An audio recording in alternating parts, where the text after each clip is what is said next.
Pode ser, Caivano? Não deveria ser, né, Pavinato?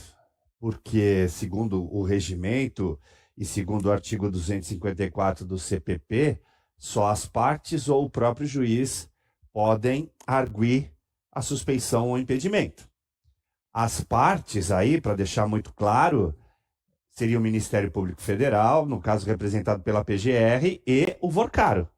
Se o Vorcaro o fizer, ele vai estar declarando a sua culpa. Então, me parece que ele não tem nenhuma intenção de fazer. Recairia sobre a PGR, que já tinha recebido uma comunicação dessa e fez o que sempre faz, quedou-se inerte. O Toffoli já se manifestou. Eu continuo aqui. Então, não vejo dessa maneira. A APF, ela não pode porque não é parte, mas ela fez algo além. Ela garantiu a custódia das provas, Pavinato. Porque se... Explica isso para a audiência. A cadeia de custódia, né? Ela protegeu a cadeia de custódia. Se isso vai para o Dias Toffoli, seria como você declarar que as provas foram manipuladas por alguém que está sendo investigado. Então, você quebrando a cadeia de custódia, você... Tipo o Alexandre de Moraes, quando editou vídeo de audiência. Exatamente. Você nulifica o uso dessas provas no processo para incriminar alguém. Ponto. É disso que se trata, nada mais. É tão simples quanto. Então, a APF se utilizou desse artifício e valendo-se do que eu tinha anotado aqui, ó, para te provar que, ó, tinha feito minha lição de casa aqui. Artigo 33, parágrafo único da LOMAN. A APF deve ter lido, alguém deve ter se debruçado sobre o tema, como é que vamos fazer, e apresentou as provas para o Fachin. O Fachin está com ela nas mãos, com elas todas abertas, falando, ó, tá aqui o cara é investigado. Então, na minha percepção, você é muito melhor que eu nisso. Eu tive acesso ao documento, não ao relatório completo, mas eu tive acesso a um trecho da parte final, né, da peça, porque assim, o relatório ele vem anexado a uma petição.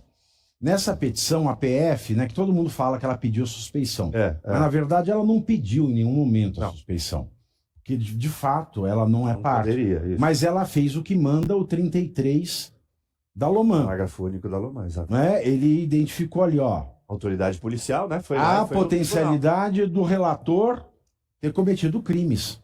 Isso aí. E o que ele fez? Ele fez conforme o regimento interno do STF. Manda para o presidente do STF, o presidente do STF, se achar que é descabido, ele arquiva de plano, sem falar mais nada. E o Fachin poderia ter arquivado de plano sem falar mais nada, mas ele adotou o procedimento de analisar ali dentro, tanto que ele notificou o Toffoli para se explicar.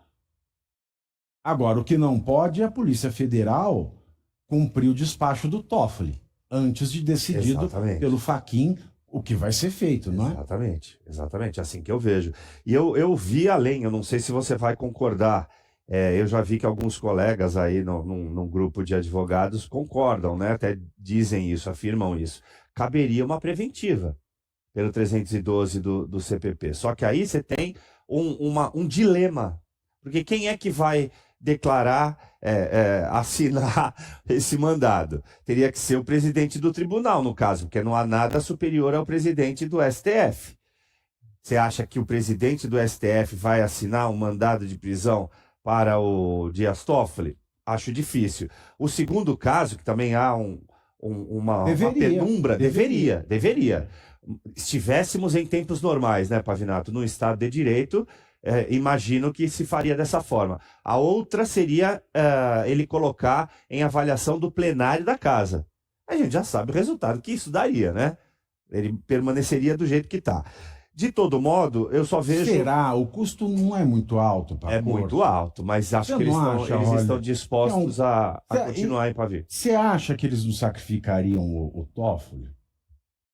Olha, Pavinato, o que eu tenho escutado, e me parece uma teoria muito forte, mas não sei se na realidade se aplicaria, é de que Lula encontrou o cenário perfeito para atender ao Centrão e fazer uma vingança pela qual ele estava muito sedento. Porque o Toffoli foi sacana com ele no mensalão. No velório.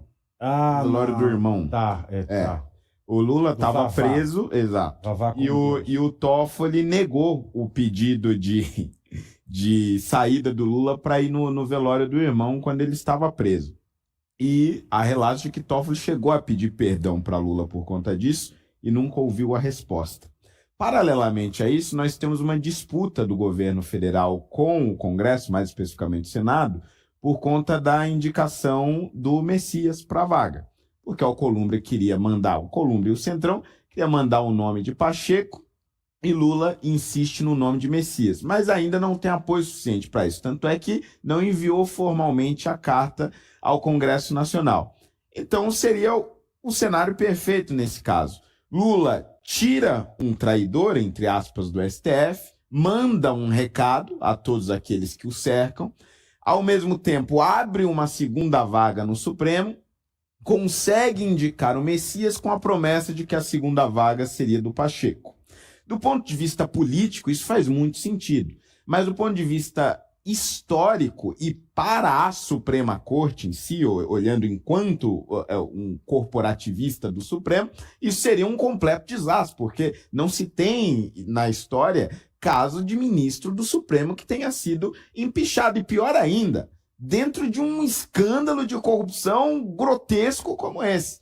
Então, para o Supremo enquanto instituição, claro que é um desastre, e claro que a tendência natural é de autoproteção e de autocontenção. Daí, inclusive, todos os jornais estarem dizendo que os ministros reconhecem nos bastidores que o cenário é gravíssimo e que alguma medida precisa ser tomada e que o melhor cenário seria o próprio Toffoli acabar se retirando. E daí, me parece que a tentativa do Fachin neste momento, agora no encontro que estão tendo, é justamente essa, de uma autocontenção. Porque ao executivo não interessa proteger Toffoli, pelo menos a uma primeira vista.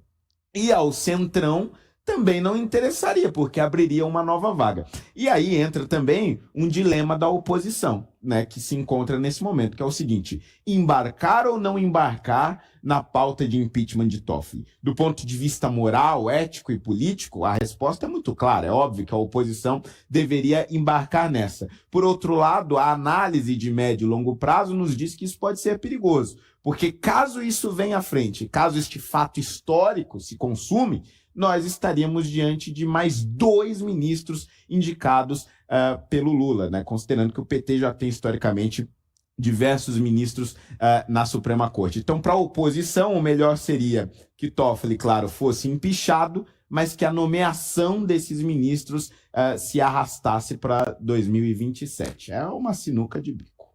Sinuca de bico. Mas sabe que hoje, desde ontem à noite, é claro, eu desligo meu celular às 22. Batata. Uhum. E quando eu ligo de manhã, já está um caos. E todo mundo me faz a mesma pergunta: o que vai acontecer a partir de tudo isso? E eu entro numa aflição, porque eu não sei responder. Eu não sei responder. Mas só assim. Se soubessem o que está vindo de mensagem aqui agora no meu celular, eu não consigo nem pensar mais na notícia. Porque é tanta coisa que me dá angústia. Uhum. Num país normal, primeiro, o Toffoli já não poderia ser ministro do Supremo. Não poderia. Vou repetir aqui algo. E o que vocês estão me mandando? Vocês que trabalham comigo, vocês não podem ficar me mandando coisas durante o programa. Deixa isso para os outros fazerem. Onde é que eu estava? Eu ando esquecido das coisas. O Toffoli não devia nem se a gente vivesse numa normalidade, se a gente vivesse dentro de uma lógica, o Toffoli nem poderia ser ministro do STF. Repetindo um corte que viralizou muito. O Toffoli, em 2007, quando foi alçado a ministro supremo. Quem era Toffoli? Um sujeito graduado em Direito pelo Largo São Francisco e considerado um dos piores alunos da instituição, conforme seus próprios professores, fato que eu averiguei pessoalmente. Deus sabe como se formou. Foi um advogado de sucesso?